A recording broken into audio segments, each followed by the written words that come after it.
नमस्कार दोस्तों, आप देख रहे हैं न्यू रॉयल कहानियाँ। और आज की अपनी कहानी एक महान राजा विक्रमादित्य और एक ब्राह्मणी की है।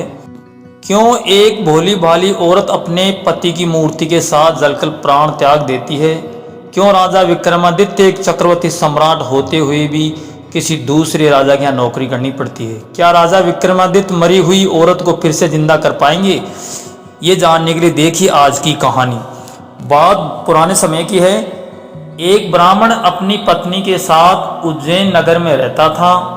ब्राह्मण की पत्नी सुशीला बड़ी पतिव्रता स्त्री थी। ब्राह्मण कहने के लिए तो राजा के यहाँ नौकरी करता था, परंतु विक्रम ब्राह्मण से कोई भी काम नहीं करवाता था। बस वह हर माह घर बैठे उसकी तनख्वाह भेज दिया करते थे। ब्राह्मण को राजा की तनख्वाह खाते खाते काफी वर्ष बीत गए।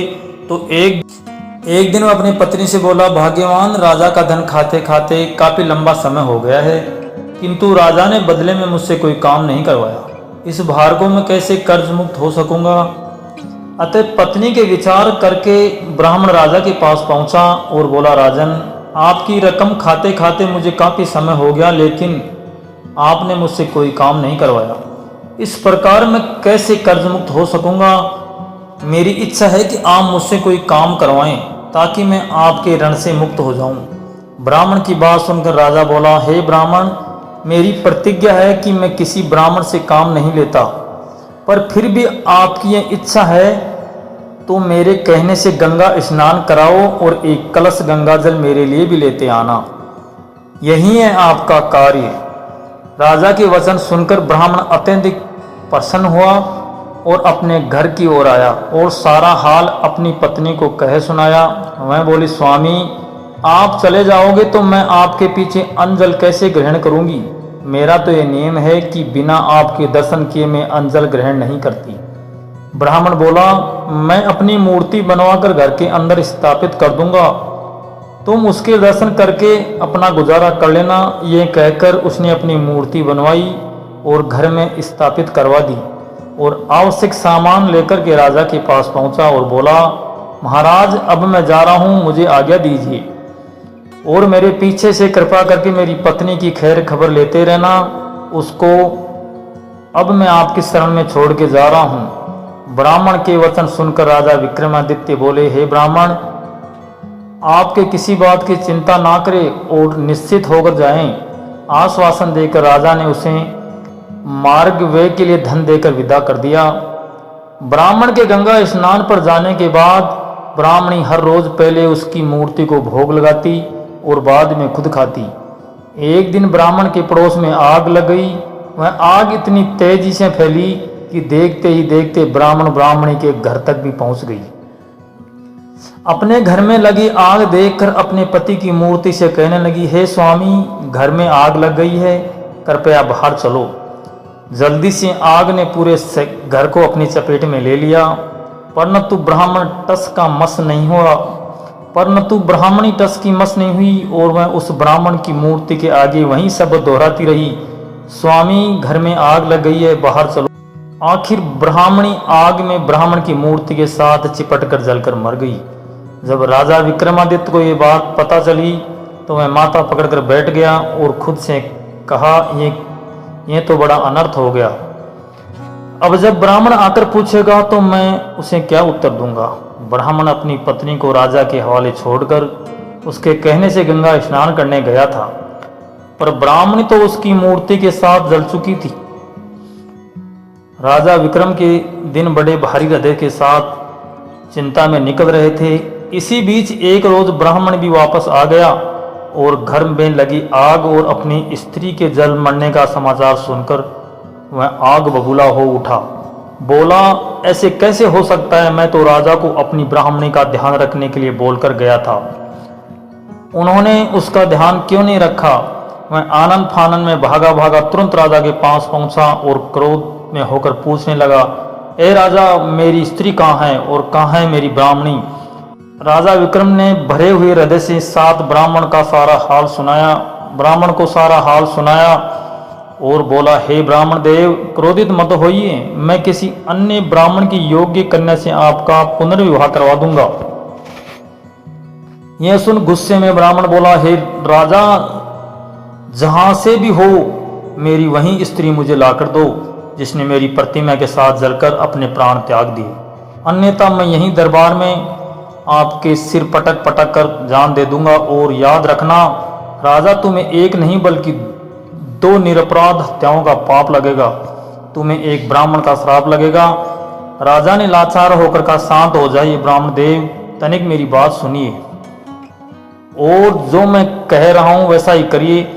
अपनी स्त्री की अस्थि अवशेष इकट्ठी करके रख लीजिए और मुझे 1 माह का समय दीजिए। मैं तुम्हारी स्त्री को जीवित करने की कोई युक्ति जरूर खोजता हूँ। ये सुन ब्राह्मण को शांत हुआ और जैसा राजा ने कहा वैसा ही किया।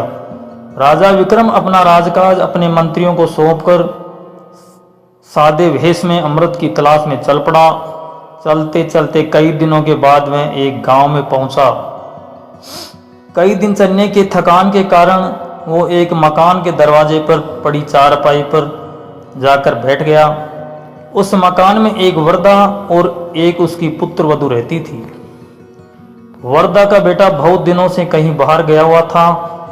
उसी के संताप में उसकी पुत्र वधू वह हमेशा दुखी रहती थी।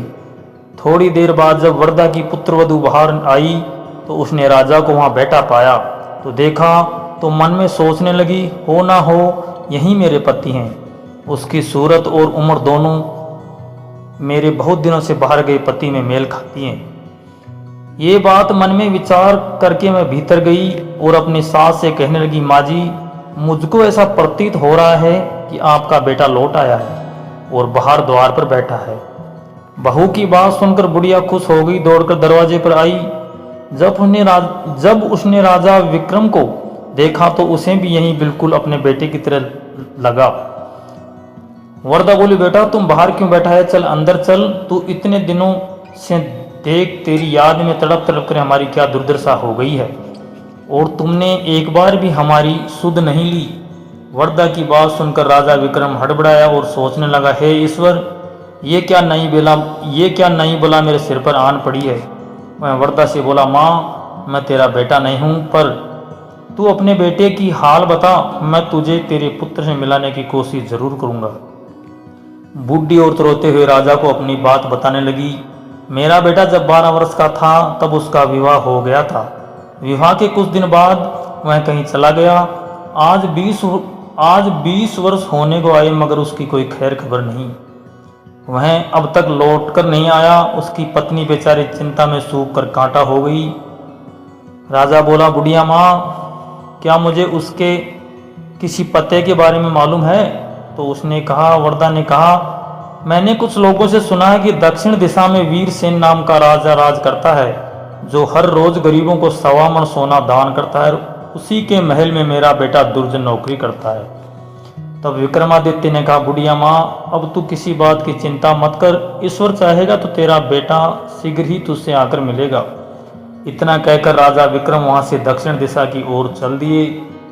कुछ दिनों की यात्रा के पश्चात वे दक्षिण दिशा में पहुंच गए। विक्रम वहां से पूछते पूछते राजा के महल के द्वार पर पहुंचा और द्वारपाल से बोला, भाई, आप दुर्जन से मुझे पथिक का संदेश भिजवाने का कष्ट करें कि तुम्हारे गांव से एक आदमी आया है और वो तुमसे मिलना चाहता है। द्वारपाल ने भीतर जाकर दुर्जन को विक्रम का संदेश दिया, जिसे सुनकर मैं द्वार पर आया और विक्रम को अपने गांव का निवासी समझकर उसे अपने डेरे में ले गया।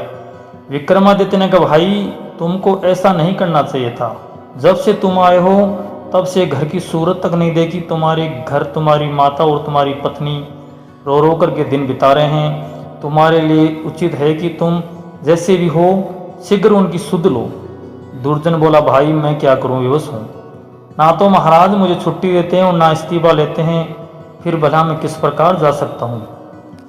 विक्रम बोला, इसकी तुम चिंता ना करो, तुम्हारे बदले में मैं नौकरी कर लूँगा।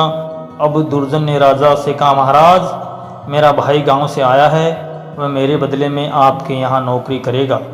आप कृपा करके मुझे कुछ दिन की छुट्टी दे दें, क्योंकि मेरी माँ व मेरी पत्नी मेरे लिए बहुत व्याकुल हैं। राजा वीरसेन बोला, अच्छा, अपने भाई को नौकरी पर छोड़कर तुम 1 महीने के लिए अपने घर हो जाओ। यह सुनकर दुर्जन ने विक्रम को नौकरी पर छोड़ा और स्वयं राजा से विदा लेकर अपने घर को चल दिया और विक्रम उसके बदले नौकरी करने लगा। खुद एक राजा होते हुए भी बड़े हृदय वाले राजा विक्रमादित्य दूसरों को दुख दूर करने के लिए राजा वीरसेन के यहाँ नौकरी करने लगे। राजा वीरसेन का नियम था कि हर रोज वह आधी रात को शहर से बाहर एक देवी के मंदिर में जाता। देवी उसे पकड़कर तेल के खोलते कड़ावे में डाल देती। जब राजा भुन जाता तो वह उसे खा जाती। तत्पश्चात उसकी हड्डियों को इकट्ठा करती, फिर उन पर अमृत छिड़क देती। इस प्रकार राजा पुनः जीवित हो जाता। बाद में देवी अक्सर झांझर हिलाकर 1.25 मन सोना राजा को देती, जिसे लेकर राजा वीरसेन चुपचाप महल में लौट आता और प्रातःकाल वहीं सोना ब्राह्मणों को दान कर देता। एक दिन राजा विक्रम के मन में यह विचार आया कि राजा के पास इतना सोना कहाँ से आता है और हर रोज आधी रात को वह कहाँ जाता है, इसका भेद अवश्य जानना चाहिए। दूसरे दिन आधी रात के समय जब वीरसेन दान किया तो राजा विक्रम ने उसके पीछे पीछे चल पड़ा। मंदिर में एक तरफ छिपकर उसने खोलते तेल की कड़ाव में जब राजा को भूनते देखा तो विक्रमादित्य का हृदय द्रवित हो उठा। सारा हाल देख मैं भारी हृदय से साथ अपने स्थान पर वापस आ गया और विचार किया कि राजा बड़े कष्ट से सोना लाता है, कैसे भी करके इसका दुख दूर करना चाहिए। राजा विक्रम बाजार गया और हर तरह के मेवे, सुगंधित वस्तुएं और तरह तरह के मसाले लिए। जब आधी रात का समय नजदीक आया तो विक्रमादित्य ने अपने शरीर के जगह जगह चाकू से चीरे लगा लिए और सभी प्रकार के मसाले, मेवे कटे हुए स्थान में भर लिए। अत्यंतिक पीड़ा सहन करते हुए राजा विक्रम चुपचाप राजा वीरसेन के कक्ष में गए और अपनी जेब से जादुई बीर निकालकर उन्हें हुक्म दिया कि जब तक मैं न आ जाऊं तब तक तुम राजा वीरसेन को ऐसी गफलत में रखना कि उसे होश ना आए। खुद राजा वीरसेन की जगह देवी के मंदिर में पहुंचा। विक्रम जब देवी के मंदिर में पहुंचा तो भूख से व्याकुल देवी ने उसे पकड़कर तुरंत कड़ावे में डाल दिया। जब वह भुन गया तो देवी ने उसे निकाल कर खाया। देवी को इतना स्वादिष्ट गोश्त आज तक नहीं खाया था। वह रोज वीरसेन से भूनकर खाती थी और उसे जीवित कर देती थी। राजा वीरसेन में ऐसा कुछ बचा नहीं था, पर आज उसे तंदुरुस्त और एकदम अटेड विक्रमादित्य की ताज़ा तरह तरह के मसाले, मेवे भरा मांस खाया तो उसका रोम रोम खिल उठा और लजीज गोश्त खाके वो अत्यधिक प्रसन्न हुई, पूरी तरह से तृप्त हो गई। उसने रोज की तरह हड्डियां एकत्रित करके घड़े में अमृत निकाल कर उस पर छिड़क दिया। अगले ही पल राजा विक्रमादित्य जीवित हो गया।